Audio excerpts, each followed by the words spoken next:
inversiones inmobiliarias, ¿no? Entonces, después de esta también larguísima introducción, pues voy a explicar un poquitín pues, algunas cuestiones un poco pues, singulares o peculiares de estos años. El primero, por orden cronológico y por orden de importancia, porque nada menos que la Virgen del Pilar, la protagonista de este episodio, es la formación de la Plaza del Pilar. El 20 de mayo de 1905, el arzobispo Soldevilla había coronado a la Virgen del Pilar por concesión de la Santa Sede. Y justo 15 días antes, un concejal del Ayuntamiento de Zaragoza, Manuel Franco, no por casualidad, había propuesto ya en el Ayuntamiento, en un pleno municipal, unir las plazas de la Catedral y del Aseo para formar una gran explanada donde acoger a la luz de peregrinos que, según él, iban a venir a Zaragoza una vez coronada la Virgen, y abrir desde esa plaza hasta la Plaza de España la prolongación del Paseo de la Independencia que ya había proyectado en 1811 la administración francesa, la administración bonapartista, y que nunca se había ejecutado en su trama norte. Esto es una imagen del plano de Casañas de 1908 de cómo estaba esta zona pues en 1905 y en 1936 también. O sea, teníamos la Plaza del Pilar delante del Pilar, la Plaza del Aseo delante del Aseo, por allá estaba la Plaza de Huesca, tal, y en medio pues manzanas edificadas con viviendas y tal. Esto era lo que teníamos. Entonces, Moneva, ya cuando se empiezan a hacer las primeras propuestas de la plaza, Juan Moneva, catedrático de la Facultad de Derecho, que era un hombre pues, que escribía unos artículos que tenían mucha gracia, explicó que aquí de lo que se trataba, decía él, era de perfeccionar la explotación turístico-comercial de esta gran finca que es la Virgen del Pilar. Eso escribió Moneva. Se trataba, era una clara imitación de lo que por esos años estaba pasando en Lourdes, que ya había dado lugar en Zaragoza a la calle Alfonso. O sea, la calle Alfonso yo creo que se abre a rebufo de lo que está ocurriendo al otro lado del Pirineo, ¿no? Y era llevar la Plaza del Pilar, elevar la Basílica del Pilar hasta el centro, hasta el coso, ¿no? A través del casco. La idea de abrir la plaza y prolongar Paseo de Independencia siempre juntas, porque el dinero que podía producir semejante operación podía ser importante, resurgió en multitud de ocasiones. Hay proyectos y anteproyectos y croquis y propuestas pues de Félix Navarro de 1906, de Ricardo Magdalena de 1909, de Yarza Echenique de 1914, de Miguel Ángel Navarro por primera vez de 1919, del arquitecto bilbaíno afincado en Madrid, pues un arquitecto de enorme importancia en la época, Secundino Zuazo, de 1930, etc. La idea, con todo esto, al final era un poco, hablaba de Lourdes, pues al final nos hubiera puesto pues, el Pilar un poco como el Sacré-Cœur en París, ¿no? Que es otra obra también poco anterior a todas estas propuestas. O sea, el Pilar irradiando a través de la calle Alfonso y la prolongación de Independencia su imagen sobre toda la ciudad. En la Segunda República estuvo a punto, durante la Segunda República, de llevarse a cabo. Faltó también un tris, y ese tris era el primero, claro. Hubo dos proyectos de 1933, uno de Miguel Ángel Navarro y otro de Secundino Zuazo. Los dos habían firmado el proyecto del ensanche de las casas baratas que hemos visto antes. Y en los dos casos, la plaza y el Paseo de Independencia hubieran articulado todo el tráfico a través del casco romano, sobre todo permitiendo llegar desde Independencia hasta el Puente de Piedra, que entonces era la salida de la carretera a Francia y a Barcelona, junto con el Puente de Hierro, y que se ya tenía la salida del coso. Y además de paso, pues como decía antes, pues hubieran propiciado una enorme operación especulativa. Se para la cosa, en el año 33 fue muy mal acogido, por ejemplo, por los sindicatos y determinados partidos, las propuestas estas, no se llevó a cabo, y al poco de empezar la guerra, la noche del 2 al 3 de agosto, es de todos conocido, caen sobre el Pilar 3 bombas mal montadas que, como es lógico, no explotaron. Dos en el interior y una delante sobre la plaza, que por cierto aún está la inscripción conmemorativa justo delante a eje de la calle Alfonso. O sea, cayó muy bien situada, no explotaron. Faltó tiempo para que las fuerzas vivas zaragozanas entendieran pues, una cantidad enorme de manifestaciones, publicaciones, actos plenarios, actos de esas instituciones exigiendo el exterminio de los traidores de una manera que pone los pelos de punta, o sea, cuando se repasa, pues, por ejemplo, el número de la revista Aragón, que salió con motivo de la aprobación del anteproyecto de la Plaza del Pilar, hay artículos de gente que sorprende que llegaran a expresarse con semejante bilis y atribuir un milagro a la poco milagrera patrona, porque la Virgen del Pilar tampoco era pródiga en milagros, ¿no? desde el célebre milagro de Calanda. Pues el día 5 se reúne la comisión gestora del ayuntamiento, sería la corporación, era una comisión nombrada por el ejército como representante de la autoridad militar, y adoptan diversos acuerdos, ¿no? El primero es colocar a la Virgen del Pilar en el salón de sesiones, que se había retirado en el año 32, me parece recordar. Curiosamente, uno de los que votaron por que se retirara, porque entonces el Partido Radical tenía otra orientación, era el que entonces ahora era alcalde de Zaragoza. Se acordó cesar a todos los funcionarios desafectos, y entre ellos a Miguel Ángel Navarro y Marcelo Parque, que eran los dos arquitectos municipales, y designar en su lugar a Regino Borovio como interino, a título accidental. Y se acordó también, ya que estamos en Torrero, aunque tenga menos relevancia urbanística, llevar a Torrero, al cementerio, los compresores de las brigadas para poder abrir zanjas más rápidamente. Hasta ese día se había fusilado poco, por decirlo de una manera suave, ¿no? O sea, pues a lo mejor 5 personas diarias, pongamos que hasta el 9 de agosto era el número de fusilamientos que había en Zaragoza. A partir del 9 de agosto se dispara. O sea, las cifras son ya absolutamente desquiciadas, ¿no? Durante lo que queda de 1936. O sea, ese acuerdo se toma también el 5 de agosto. Los medios técnicos para que se pudiera fusilar a un ritmo que no era el que hasta entonces se podía seguir, básicamente por el problema de enterrarlos. Y luego, en el pleno del 26 de agosto, se acuerda por fin abrir la Plaza de las Catedrales, uniendo las de San Juan de los Panetes, la Seo y la Intermedia del Pilar, y erigir ahí un altar de la patria, nombre que viene del altar de la patria levantado por Mussolini en Roma, como monumento a los héroes y al ejército salvador de España. Ya en noviembre, o sea, rapidísimo, Borovio presenta un anteproyecto de Avenida de las Catedrales que se aprobó por aclamación. No se votó, o sea, había una cantidad de público enorme en el salón de plenos de sesiones, entonces en la plaza de Santo Domingo, y se aprobó por aclamación, o sea, se dieron a aplaudir y se consideró aprobado, ¿no? El proyecto se publicó un número de la revista Aragón, por ejemplo, entre otras cosas, y publicaba el proyecto, y es esto que vemos aquí, ¿no? Era una mezcla, de momento un tanto ambigua, entre colector de tráfico, como los proyectos del 36, una basílica descubierta, en cierto modo, un patio de armas, o sea, Zaragoza era un cuartel prácticamente en los años de la guerra, y aquí pues había, bueno, de hecho todavía hoy las recreaciones de los sitios también se hacen aquí, o sea, para esto no tenía.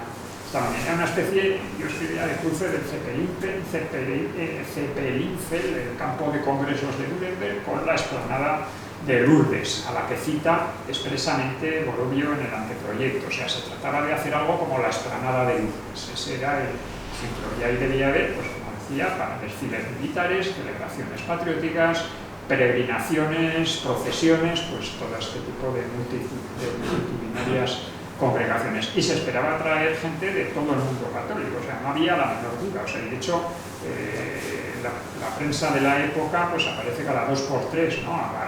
Multitud de peregrinos llegados de Chile, o llegados de, yo qué sé, de Colombia o de Francia, o sea, era tremendo. El proyecto definitivo se aprueba, es de final de junio, pero se aprueba en julio del 37 y digamos, es una conmemoración clara del primer aniversario del alzamiento. Y introduce, bueno, no lo he explicado antes, el altar de la patria aquí todavía no son. O sea, en el anteproyecto del 36, el altar de la patria acabaría situándose ya en el límite por San Juan de los Panetes, donde aquí aparece esta columnata recta. En el proyecto ya aparece, lo vemos ahí, la columnata que separa la Plaza del Pilar de San Juan de los Panetes, forma una exedra, una curva, y en medio pues está un altar, lo que ha dibujado Borovio, aunque se convocaría un concurso. y se proyecta, que esto yo creo que es muy interesante, un ensanchamiento semielíptico, como ven aquí, de la plaza delante de la Basílica del Pilar. La idea es justo a eje de la calle Alfonso. La idea es remarcar la importancia del Pilar como protagonista de la plaza, dar cabida a más peregrinos, a pesar de que de una manera un tanto contradictoria luego me ponen unos parterres con arbolitos y tal, bastante incompatibles con la función pretendida. Y yo creo que, digamos, manifestar, no sé si consciente o inconscientemente, reproducir la forma que tiene una plaza de todos conocida, que es la Plaza de Oriente de Madrid. O sea, yo creo que a lo que más se parece esto es a la Plaza de Oriente de Madrid, con la fachada, con el Palacio Real en lugar de la Basílica del Pilar, con la plaza semielíptica que tiene al otro lado la ópera, entonces el Teatro Real, y el Campo del Moro y la Casa Católica hacia el Manzanares. O sea, es algo, esta cornisa y esta plaza y este tal, pues en cierto modo yo creo que recuerdan bastante al proyecto y dan una idea de por dónde iban un poco los tiros en este momento. Borovio reproduce todavía la plaza semielíptica y le cambia la forma, luego veremos cómo, al altar de la Patria. Ya vemos que la columnata aparece, pero además delante nos aparece algo sólido. Luego me voy a detener sobre esto porque es muy curioso. Y ya reproduce esto. Este plano lo reproduce, no lo he dicho aparte, en el plan de reforma interior de 1939, que recoge el proyecto de la Plaza del Pilar, y ocurre algo curioso, y es que cuando el proyecto llega a Madrid para su aprobación por la Dirección General de Arquitectura, el arquitecto, que es Pedro Miragor, que luego sería director general de Urbanismo y redactor de la primera ley del suelo española, pone varias pegas importantes, y una es que esto no puede ser elíptico. O sea, no se puede hacer una plaza elíptica en Zaragoza y menos aún delante del Pilar. Y no se puede hacer porque la plaza elíptica, según él, que escribe en Madrid, donde está la Puerta del Sol y la Plaza de Oriente, es una forma que en España no tiene aplicación, no se ha aplicado tal, pero que en París hay muchas. Es una forma, dice él, afrancesada. Y delante de la Basílica del Pilar no podemos tener una plaza con una forma afrancesada.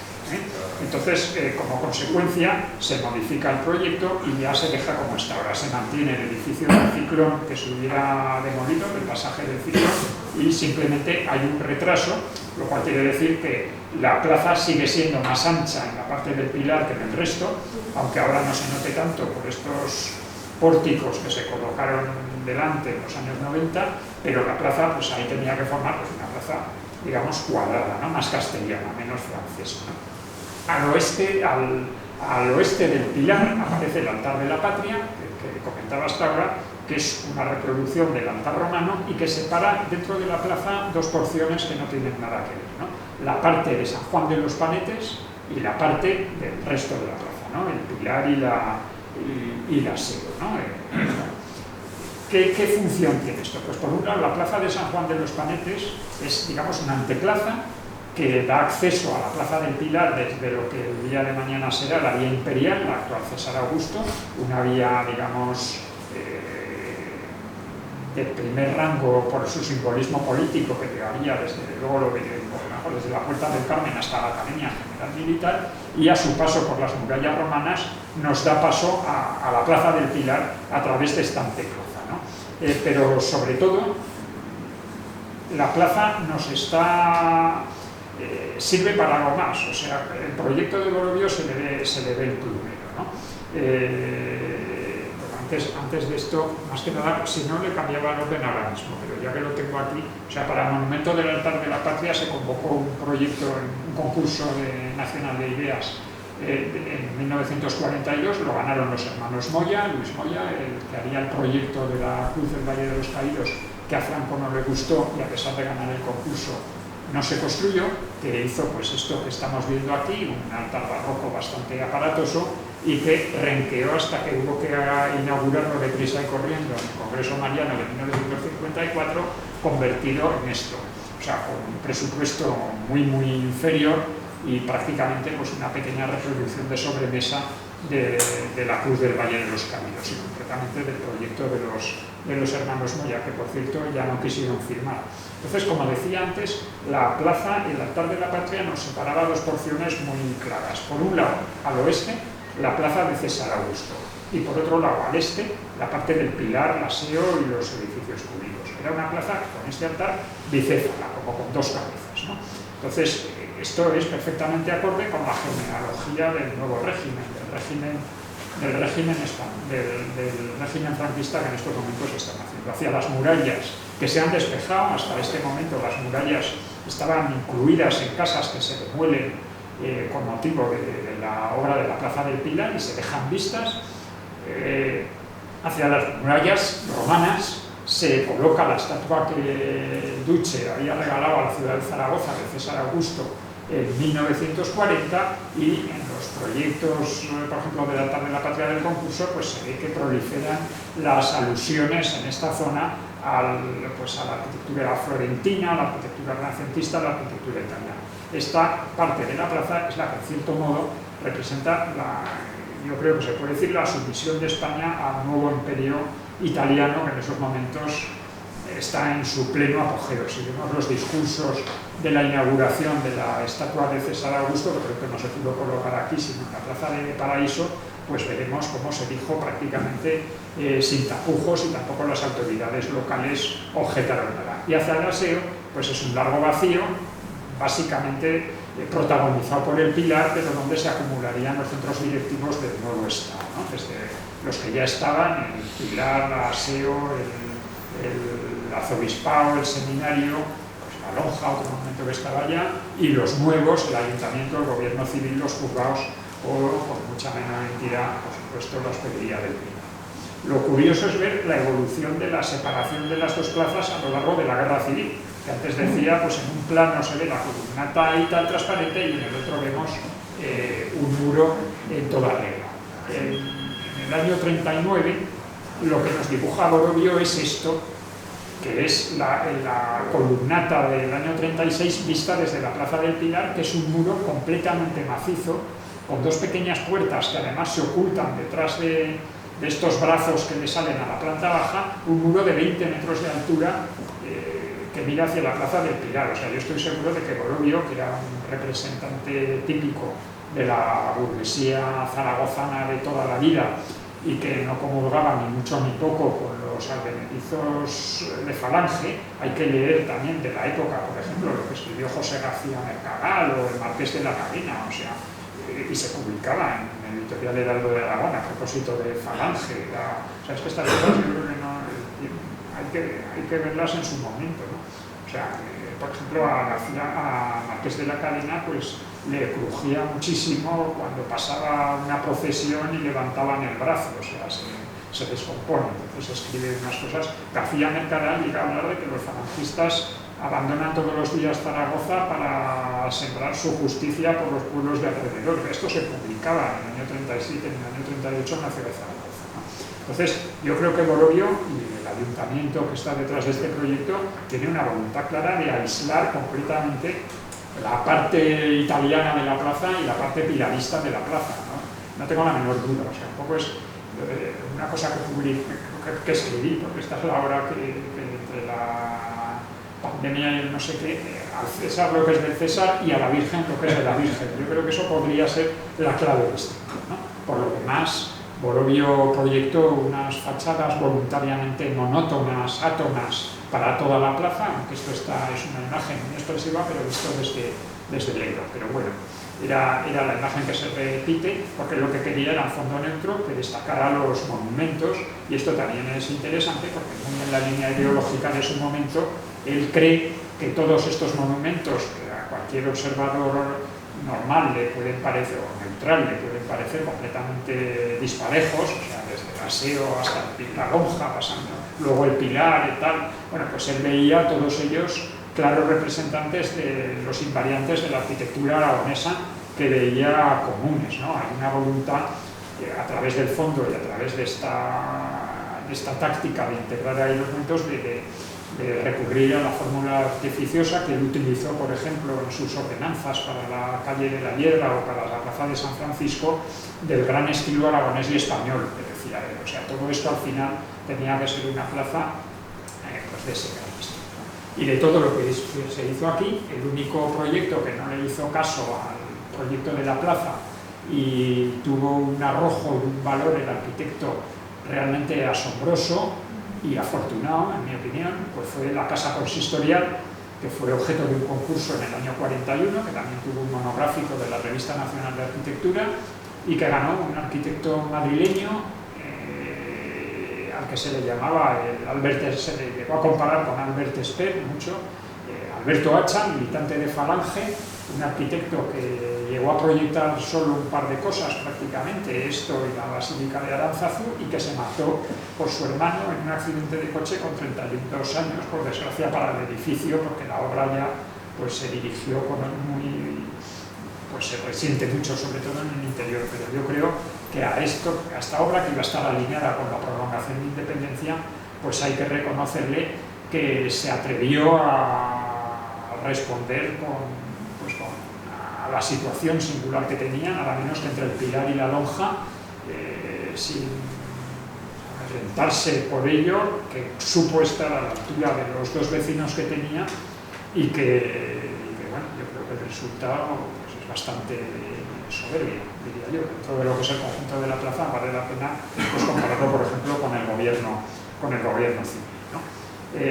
Como ya he dejado caer, como ya he dicho, pues en el 37, además de la Plaza del Pilar, se ampliaron, aquí vemos el proyectito, las áreas de expropiación en la calle de la Yedra, se amplió un plan para la reconstrucción total del Boterón, el barrio del Sepulcro, como ahora se le llamaba, del Santo Sepulcro, al norte ya lindante con el Paseo del Ebro de San Vicente de Paúl, y se aprobó también, se redactó en el año 37 un plan parcial para la remodelación de todo el barrio de San Pablo, que no llegó a tramitarse. No es casualidad que la primera corporación franquista lo primero que hiciera fue remodelaciones a fondo, pero muy a fondo, o sea, de no dejar un solo habitante, o sea, de demoler y volver a reconstruir, de los dos barrios zaragozanos donde se había producido la máxima respuesta popular el día 19 de julio, si exceptuamos Delicias, que Delicias estaba bien donde estaba, Delicias necesitaba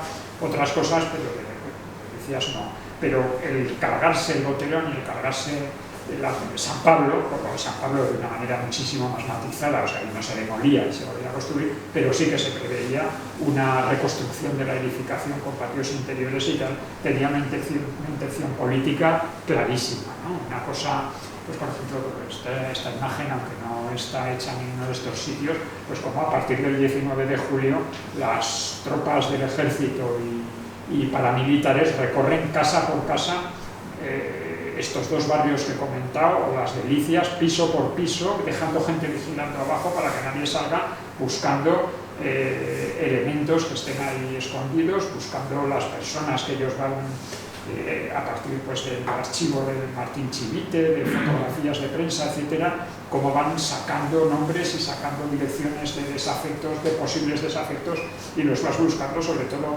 en estos barrios.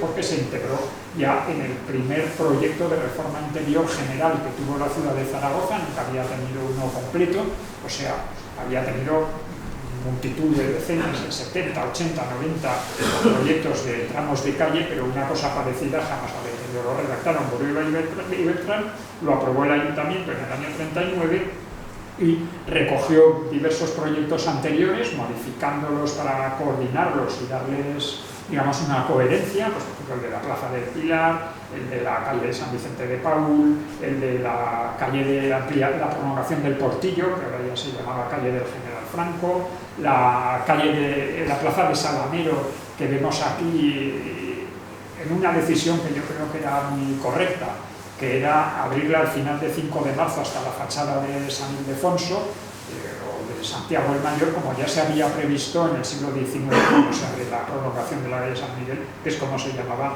5 de marzo, ahora renombrada Requete Aragonés. Y por otro lado, se añaden actuaciones nuevas y a veces importantes, aunque ahora no nos lo parezcan tanto por el volumen de tráfico que ha alcanzado la ciudad, como la apertura de la calle de Valenzuela hasta el Coso y la creación de una zona de estacionamiento que se suponía entonces que era muy grande e importante en la plaza de San Roque, es esto que se ve, o estos son dos planos de detalle, la apertura de la plaza de la Magdalena con la demolición que acabaría, o sea, de momento no sé, de una manzana debajo, que bueno, la manzana donde ahora apareció restos de la Puerta de Valencia, hace cosa de 4 o 5 años, se pretendía demoler entera y luego al final acabaría demoliéndose, pero bastantes años después, hasta la universidad. Pero la apertura de la Plaza de Magdalena era una decisión nueva e importante, la prolongación de Independencia, que hasta entonces todavía el nuevo régimen no se había lanzado con ella, y aquí la vemos con la misma anchura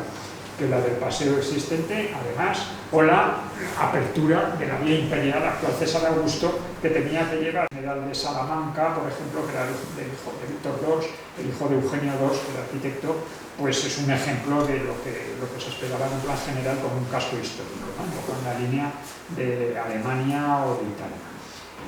Mientras se hace esto, ocurre... Borovio y Bertrand están ya trabajando en un proyecto todavía más importante, que es el anteproyecto de ordenación general de la ciudad de Zaragoza, al que se incorporará José Yarza García, hijo de Yarza Echenique. Es el cuarto José Yarza, que es arquitecto municipal de Zaragoza, que en un proceso de oposición en el año 41, oposición a plaza de arquitecto jefe. Entonces había la oposición a plaza de arquitecto jefe por un lado y de arquitecto segundo por otro. No era como ahora, que somos arquitectos a posiciones de arquitecto y luego ya a golpe de concursos serás jefe o no lo serás, pero los arquitectos a posición es toda la misma. Entonces no, él ganó la de arquitecto jefe. El proceso fue extraño. José Yarza ya se había ofrecido en varias ocasiones, el ayuntamiento no lo había acogido como interino, que diríamos hoy, a título accidental. En el año 41 se convoca la oposición, Miguel Ángel Navarro está en el ostracismo, trabajó moviendo piedra para la construcción del aeródromo de Garrapinillos, por ejemplo. Y Borovio, en este momento, le remuerde la conciencia y no se presenta a las oposiciones. O sea, parece ser que le parecía que una cosa era ocupar el sitio de Miguel Ángel Navarro mientras no estuviera dentro, y otra sustituirlo ya con carácter definitivo. Borovio no se presenta, Bertrand se presenta a la suya. Bertrand era militante de Falange y gana la oposición, y José Yarza también. Entonces, ya dirigido por Yarza, se forma el anteproyecto de ordenación de la ciudad general, que por primera vez, que es lo que estamos viendo aquí, ordena entera la ciudad de Zaragoza, tanto la parte existente como el ensanche. Y lo que es muy importante, yo creo que esto es lo fundamental para entender qué significaba esto, es que no es como, por ejemplo, el Plan General del Sánchez de 1934. No es como los planes generales que hemos aprobado en Zaragoza desde 1959 o desde 1968, para decirlo con total precisión. No es un plan que luego se sustituirá por otro plan cuando esto se sature y Zaragoza crezca. O sea, no está hecho como para cubrir una etapa y luego ser sustituido por otro. Es un plan que expresamente, y ese lo dice, o sea, propone o dibuja el orden cerrado y perfecto de la Zaragoza futura en su estado definitivo. O sea, esto es lo que Zaragoza llegará a ser hasta el día del juicio. O sea, a partir de aquí ya no habrá nada. Zaragoza no rebasará nunca el cinturón de ronda que entonces se propone, que es más o menos el actual tercer cinturón, la Z30. O sea, Zaragoza nunca crecerá, y cuando esto se llene, Zaragoza ya, el crecimiento se desplazará al exterior, a otros núcleos que se irán formando fuera de Zaragoza. Todavía en 1968, en el primer proyecto de Emilio Larrodera, se propone una Zaragoza bis en el Gállego. O sea, es algo que tampoco era tan extraño a la teoría urbanística del momento, ¿no? Pero en este momento la decisión es muy radical. O sea, esto será Zaragoza para siempre. Aquí hay la teoría inglesa, es evidente, o sea, la teoría de las ciudades jardines y de tal, y de los green belts, los anillos verdes, y sobre todo hay teoría nacional socialista, que es la que en estos momentos está impulsando este tipo de actuaciones en Alemania, ¿no? Y conforme a esto, pues se traza un cinturón de ronda, prácticamente un círculo, lo más perfecto que puede ser, y dentro de ese cinturón de ronda se ordena minuciosamente el suelo para meter a 500.000 personas, que es más o menos el doble de los que entonces estaban empadronados en la ciudad. O sea, en ese momento suponer que Zaragoza iba a llegar a 500.000 habitantes era una previsión a muchísimo plazo, y de hecho Zaragoza tardó muchísimo tiempo a llegar a los 500.000 habitantes, ¿no? Se forma este cinturón de enlace todo alrededor, y alrededor se forma un anillo agrícola a imitación del Greenville de Londres, solo que con la ridiculez de 1 kilómetro de anchura. El Greenville de Londres, según zonas, tiene entre 20 y 35 kilómetros. Este es un anillito agrícola de 1 kilómetro. Y se dice que esto tiene que funcionar como una muralla, como en otras, como en Salamanca, por ejemplo, donde ocurre lo mismo, que impida el crecimiento de la ciudad más allá de ese cinturón y que evite también la contaminación del suelo rústico con renta, ¿no? Con precios del suelo urbano. Dentro de la ronda, el suelo, ya ven ustedes, pues que crece de una manera muy considerable hacia el sur, o sea, al sur de Delicias, a los lados de la prolongación de la Gran Vía, o sea, Gran Vía había dejado al ayuntamiento anterior como estaba, y ahora ya estamos prolongando Gran Vía, duplicando prácticamente la longitud de Fernando el Católico, porque además las parcelas de Gran Vía se están vendiendo mientras tanto a partir del año 37 muy bien, pero sobre todo Zaragoza crece al norte, lo que es el Actur, ¿no? Como ven ustedes, el Ebro se convierte idealmente en un diámetro de la ciudad y el Pilar pues queda más o menos centrado. El elemento estructural de esta operación no es como en los planes del Sánchez el sistema de zonas verdes, como había pasado con el plan de Miguel Ángel Navarro, donde el acento se ponía en las zonas verdes lineales y en las zonas verdes superficiales, sino el diario. El diario permite integrar funcionalmente y jerarquizar un mosaico urbano muy dispar, que era lo que hasta entonces tenía Zaragoza, y además permite también imponer ciertas prioridades de índole política, no solo económica, no solo urbanística. Y eso se pone de manifiesto, por ejemplo, en el nomenclator, en la revisión del nomenclator callejero que aprueba el ayuntamiento en 1944. Entonces vemos que se privilegia una cruz que atraviesa la ciudad, ¿no?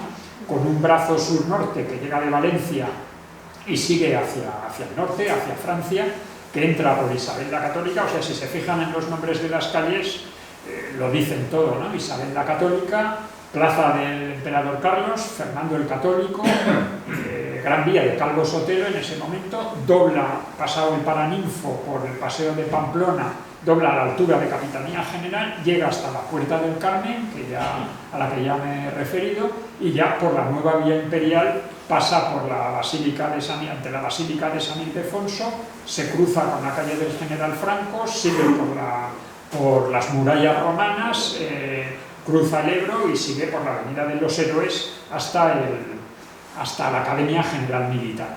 Y con menor importancia, pues el eje, aunque aquí no lo he resaltado, digamos, el eje este-oeste, el que se cruza, el que forma la cruz, sería el que, uniendo las carreteras del Bajo Aragón o Castellón, Miguel Servet, con Madrid, entra por General Franco, después de pasar la Aljafería, pasa por el brazo meridional del Coso y sigue por Espartero, ¿no? Esa cruz es la fundamental. Y la Avenida de los Héroes, que no se llegó a ejecutar, actual Avenida de los Pirineos, fue incluso objeto de un proyecto de Yarza que entonces se estaba postulando, que regaló al ayuntamiento, que es este que vemos arriba, del proyecto de la Avenida de los Héroes, uniendo Capitanía General con Zaragoza. El proyecto está inspiradísimo, por decir algo, en el proyecto de Zuazo para la Castellana de Madrid, que es el que tenemos abajo, y tiene la picardía de que adelanta un montón la Academia General Militar, que realmente no está situada donde él la dibujó, sino mucho más lejos de la ciudad.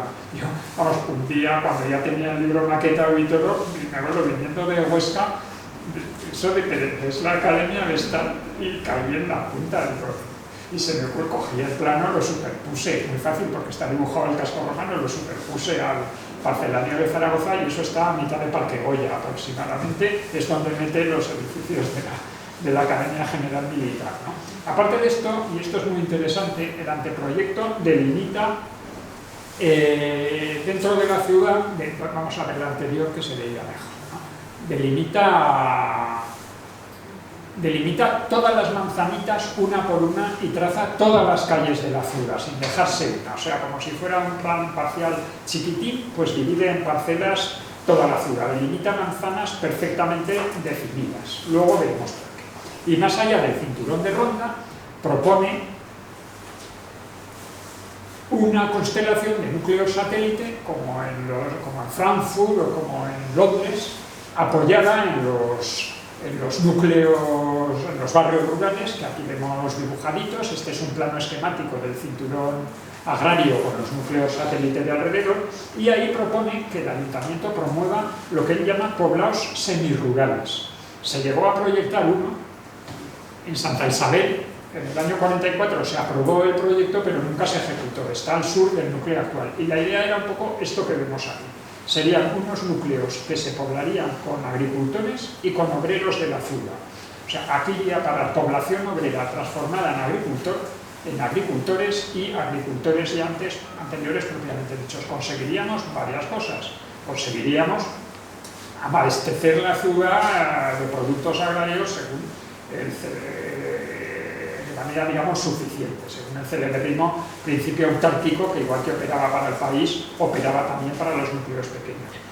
Conseguiríamos también reducir la conflictividad de la ciudad central, sacando parte importante del proletariado a estos núcleos rurales del entorno, con lo cual la ciudad se especializaría básicamente en clases medias más afectas al régimen y además con una capacidad adquisitiva obviamente mayor. Y conseguiríamos de paso disminuir las necesidades salariales de la masa obrera. Lo explicó Engels en 1872, en el problema de la vivienda. Si yo al obrero le pongo un corral, un huerto, el obrero va a necesitar, la comida se la va a procurar él mismo, ¿no? Eso está claro, pero esto no prosperó, era demasiada obra para la posguerra zaragozana. Y por último, el último punto, con esto yo creo que ya acabaré también, lo que sí que me parece ahora, lo que quiero subrayar es lo que ya he adelantado del dibujo de manzana por manzana, ¿no? Cuando el ayuntamiento aprueba el anteproyecto en 1943, no se decide a convertirlo en un verdadero plan general de la ciudad, que es lo que en principio parecía, y luego un anteproyecto para luego convertirlo en un proyecto y en un plan, sino que se planta.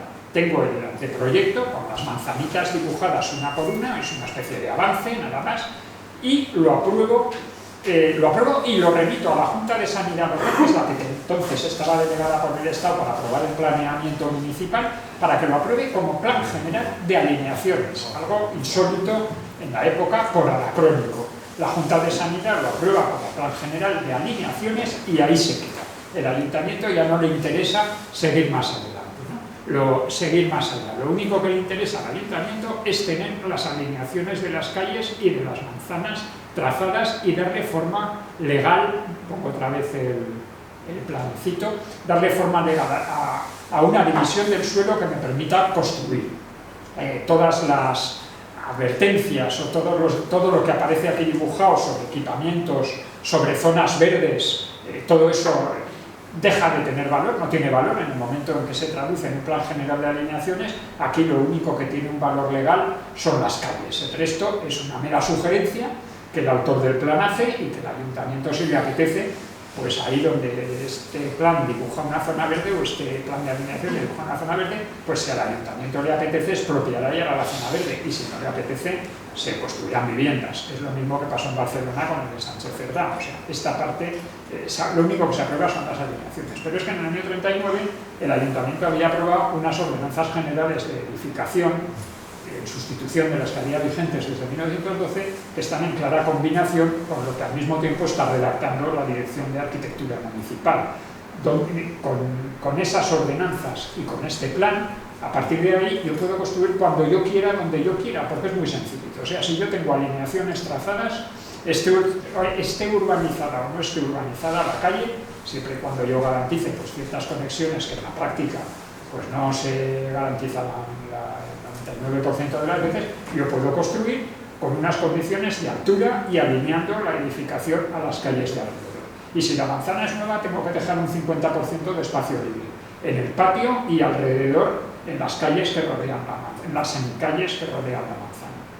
Entonces, lo que me está diciendo es que en toda esta vasta extensión de 500, con capacidad para 500.000 zaragozanos, Yo puedo construir si me apetece construir, simplemente cumpliendo unas ordenanzas que son sencillísimas y que me garantizan un valor uniforme prácticamente y que se puede calcular con una precisión enorme, de una manera muy automática, en toda la ciudad de Zaragoza. Lo que yo creo que está haciendo en ese momento el ayuntamiento es, lo decía en el libro, convertir el planeamiento, convertir el suelo, está manchado, estamos viendo en una hucha.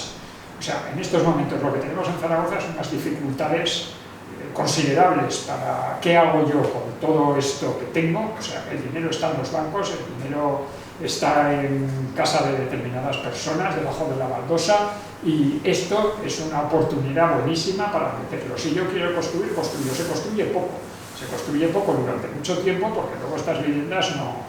Entonces, pues ¿a quién le voy a vender yo unas viviendas en el entorno del seminario actual, por ejemplo? Pero sobre todo se mueve suelo, se compra suelo. O sea, cuando vemos luego quiénes son los propietarios de lo que a lo mejor se está promoviendo muchísimos años después, pues es gente que compró en este momento. Dentro de la ciudad también ha habido movimientos muy importantes en la propiedad inmueble, ¿no? Entonces se crea un suelo que el ayuntamiento garantiza. O sea, aquí hay un valor garantizado. O sea, si el ayuntamiento ya me ha dicho que la ciudad de Zaragoza será esta. O sea, así será. Si yo compro este suelo, esto podré tener en el momento en que a mí me venga bien. O sea, convierte pues, una extensión enorme en un lugar nido idóneo para incubar el valor expectante del suelo, ¿no? Para guardar ahí el dinero. Y de hecho, bueno, incluso instituciones, no sé, las zonas son muy más lejos. O sea, es que aquí todo el que puede compra por el sur y compra por el norte, ¿no? Y luego lo veremos cuando se desarrolle el entorno del Canal Imperial, cuando se desarrolle el Actur, etc. Y bueno, yo creo que esto es lo que explica un poco las rarezas del urbanismo de la época. O sea, ¿qué es el urbanismo de la época? Pues es esto. O sea, se construyó poco, se hizo poco en estos años de la primera posguerra, pero sí que se construyó, pues, por ejemplo, en la zona de Fernando el Católico, en la zona de la Gran Vía, en determinadas zonas bastante selectas, y en el resto, sobre todo, pues se acumuló. O sea, lo que decía yo antes, una acumulación originaria de suelo, se compró, se metió, y como son las 9, yo ya me había previsto muy hábilmente un doble final para la charla, y me voy a librar de la segunda parte, que no tiene mucho que ver, que se salía un poco del tema, que es sobre la vivienda, y vamos a ir directamente a darles las gracias por los calladitos y los atentos que han estado.